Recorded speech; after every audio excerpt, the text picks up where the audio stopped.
ঘৰ নিৰ্মাণৰ নামত একাউণ্টত সোমাব 6 লাখকৈ টকা। আৰু ইয়াৰ লগতে কেইবাটাও গুৰুত্বপূৰ্ণ খবৰ আহি পৰিছে মোৰ হাতত।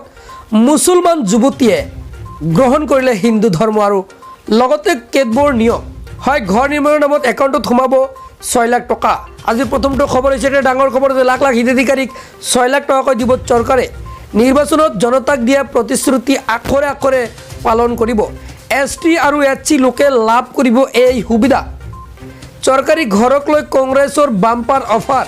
কংগ্ৰেছ চৰকাৰে বাম্পাৰ অফাৰ লৈ আহিছে। তেলেংগানাৰ কংগ্ৰেছ চৰকাৰে লৈছে অভিলাষী আঁচনি। তালিকা প্ৰকাশৰ পিছতে একাউণ্টত সোমাব এই 6 লাখকৈ টকা। ঘৰ নিৰ্মাণৰ নামত একাউণ্টত সোমাব 6 লাখ টকা। লাখ লাখ হিতাধিকাৰীক 6 লাখ টকাকৈ দিব কংগ্ৰেছ চৰকাৰে। নিৰ্বাচনত জনতাক দিয়ে প্ৰতিশ্ৰুতি আখৰে আখৰে পালন কৰিব। পৰৱৰ্তী খবৰ, 30 ছেপ্টেম্বৰৰ ভিতৰত খুলি পেলাওক স্মাৰ্ট মিটাৰ। হয়, স্মাৰ্ট মিটাৰক লৈ আহি পৰিছে ডাঙৰ খবৰ। অন্যথা ৰাজহুৱাকৈ স্মাৰ্ট মিটাৰ খুলি ভাঙি পেলোৱাৰ সিদ্ধান্ত ৰাইজৰ। স্মাৰ্ট মিটাৰৰ বিৰুদ্ধে নগাঁৱৰ ৰাইডঙিয়াত ৰাইজৰ প্ৰতিবাদ। শতাধিক পুৰুষ মহিলাই সাব্যস্ত কৰে এই উত্তাল প্ৰতিবাদ। আমাৰ ঘৰত হাজিৰা কৰা মানুহ আছে, হাজিৰা কৰি কেনেকৈ বিল দিম? মুছলমানসকলৰ বাবে ডাঙৰ ঘোষণা অমিত শ্বাহৰ। হয়, পৰৱৰ্তী খবৰটো হৈছে এটা ডাঙৰ খবৰ যে কেন্দ্ৰীয় মন্ত্ৰী অমিত শ্বাহে আগবঢ়াইছে বাম্পাৰ অফাৰ। ঈদ আৰু মহৰমৰ সময়ত মুছলমানক প্ৰদান কৰিব বিনামূলীয়া চিলিণ্ডাৰ। দুটাকৈ বিনামূলীয়া চিলিণ্ডাৰ লাভ কৰিব মুছলমান লোকে। জম্মু কাশ্মীৰৰ মুছলমানৰ বাবে এই ঘোষণা অমিত শ্বাহৰ। জম্মুত নিৰ্বাচিত সভাত অংশ লৈ এই ঘোষণা কেন্দ্ৰীয় মন্ত্ৰী অমিত শ্বাহৰ। মুছলমানসকলৰ বাবে ডাঙৰ ঘোষণা মন্ত্ৰী অমিত শ্বাহৰ। কেন্দ্ৰীয় মন্ত্ৰী অমিত শ্বাহে আগবঢ়াইছে এই বাম্পাৰ অফাৰ। পৰৱৰ্তী খবৰ, ব্লেকমেইলাৰ দুলালক গ্ৰেপ্তাৰ নকৰিলে সমূহীয়াভাৱে বিজেপি ত্যাগৰ হুংকাৰ বিজেপি কৰ্মীৰ। ওলাই আহিছে বিজেপিকে ধৰি দল সংগঠন। শীঘ্ৰে আৰক্ষীৰ জালত পৰিব ব্লেকমেইলাৰ দুলাল বৰা। ন্যায়ালয়ৰ দৃষ্টিত দুলাল বৰা ব্লেকমেইলাৰ দুলাল বৰাক গ্ৰেপ্তাৰৰ দাবীত ওলাই আহিছে দল সংগঠন। হয়, বিজেপি কৰ্মী দেৱজিৎ হাজৰিকাৰ মূল সত্ত্বাধিকাৰী দুলাল বৰা। RTI আৰু ব্লেকমেইলিঙে আছিল দুলাল বৰাৰ ধন ঘটাৰ মূল আহিলা। ব্লেকমেইলিঙৰ জৰিয়তে সমগ্ৰ ৰাজ্যতে দুলালে চলাইছিল সন্ত্ৰাস।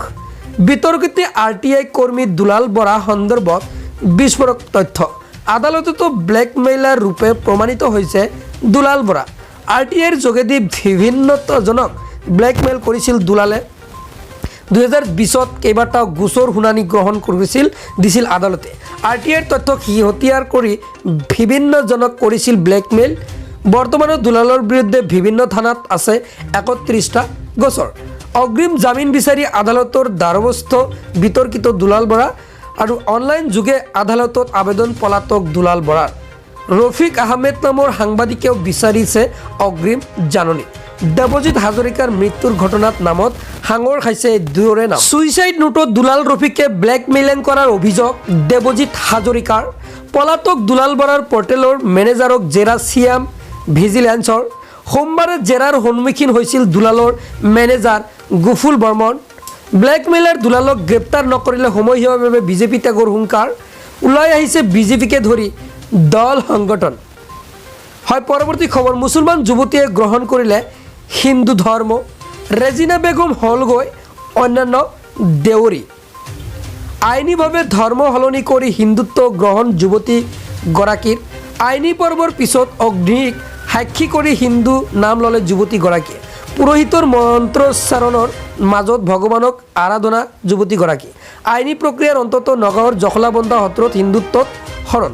সত্ৰাধিকাৰ যুগল চন্দ্ৰ দেৱ গোস্বামীৰ তত্ত্বাৱধানত হিন্দু ধৰ্ম গ্ৰহণ। ৰঙিয়াৰ যুৱতীগৰাকীয়ে স্ব ইচ্ছাই সলনি কৰিলে ধৰ্ম। সনাতনী হিন্দু দৰ্শনত মুগ্ধ হৈ ধৰ্ম সলনিৰ সিদ্ধান্ত লৈছিল অন্যান্যই নিজে যোগাযোগ কৰিছিল জখলাবন্ধা সত্ৰৰ সত্ৰাধিকাৰক। এতিয়াৰে পৰা সকলোতে নিজকে অন্যান্য দেউৰী বুলি পৰিচয় দিব যুৱতীগৰাকীয়ে। মুছলমান যুৱতীয়ে গ্ৰহণ কৰিলে হিন্দু ধৰ্ম। প্ৰধানমন্ত্ৰী মোদীৰ বাবে ওলাই আহিল শ মুছলমান। হয়, পৰৱৰ্তী খবৰটো হৈছে ডাঙৰ খবৰ যে মাদ্ৰাছাত প্ৰধানমন্ত্ৰী নৰেন্দ্ৰ মোদীৰ বাবে কৰিলে দোৱা। প্ৰধানমন্ত্ৰীগৰাকীৰ সুস্বাস্থ্য আৰু দীৰ্ঘায়ু কামনাৰে দোৱা কৰিছে মুছলমানসকলে। নলবাৰী জিলাৰ সংখ্যালঘু মৰ্চাৰ উদ্যোগত সমূহীয়া দোৱা অনুষ্ঠান। নলবাৰী লোহাৰকাঠাত আলিয়া মাদ্ৰাছাত এই দোৱা অনুষ্ঠান হয়। এইকেইটা আছিল আপোনালোকৰ বাবে দিবলগীয়া গুৰুত্বপূৰ্ণ খবৰ।